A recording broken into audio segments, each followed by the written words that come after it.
I'll tell you what, man, just from my experience, 'cause I work with a lot of sales managers, the biggest mistake is giving feedback throughout the day on 10 different things. And he's not going to do any of them better because he's going to be thinking about 10 different things That makes versus sense. one different thing. That makes sense. Yeah, that's what I'm gonna lean on you guys for, because I don't know. Like I'm the type of guy that I'm like, get out of my way, let me do it. But I have to sit back and just let him do his thing and just critique him on his calls. Try to have him talk on speaker. So maybe I can help him critique him through a phone call, stuff like that. 100%. I So think the guy's smooth on the phone.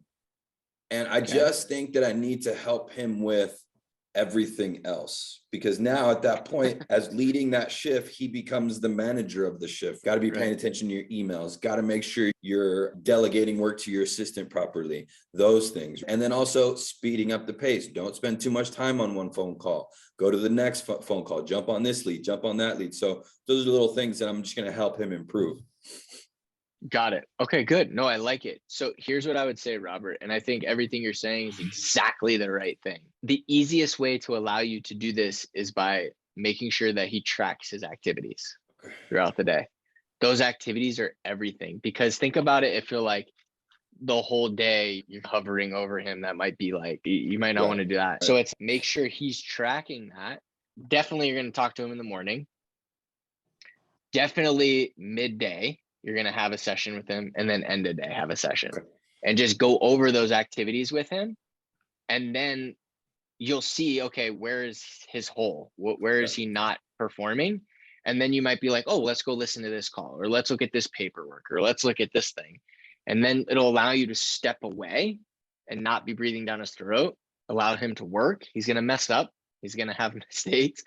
But then when you get back, you'll be able to see, okay, let's find where these mistakes are.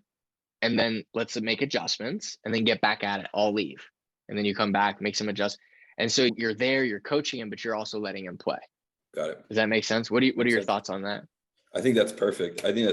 He'll have an assistant with him on shift, but yeah, I think if I just sit in the back, just ear hustle, and then throughout the day, just have him track his activity, like you said, and then just coach up on those moments. Or if I see something or hear something, then just right. If you hear something, you're going to have this urge, Robert, to run over and jump in, unless it's a big deal. Yes. All right. But if it's like a normal thing, you got to fight the urge. Write down the person's name. And then when you meet with him, because I have three, have one in the morning, one midday, and one at the end of his shift. At that next one, have that person's name, listen to the call with him, and then give him the feedback. That's versus, great. you know what I'm saying? Yeah, that's great. Listening to the call. Yeah, I'll do that. I'll tell you what, man, just from my experience, because I work with a lot of sales managers, the biggest mistake is giving feedback throughout the day on 10 different things. And he's not going to do any of them better because he's going to be thinking about 10 different things. That makes sense. Versus one different thing. That makes sense. So because you're so experienced, you're going to be like, oh, you need to get good at everything fast, but that's impossible for most. So it's like when you set up those 3 meetings, you meet 3 times. When you meet with him, you're going to find the one big thing that he's going to go and work on. Let him go and work on that. And then the next one is, what's that one thing? Let him go. And you'll learn really quickly if he's coachable. Got it. Perfect. That's great. Thank you for that.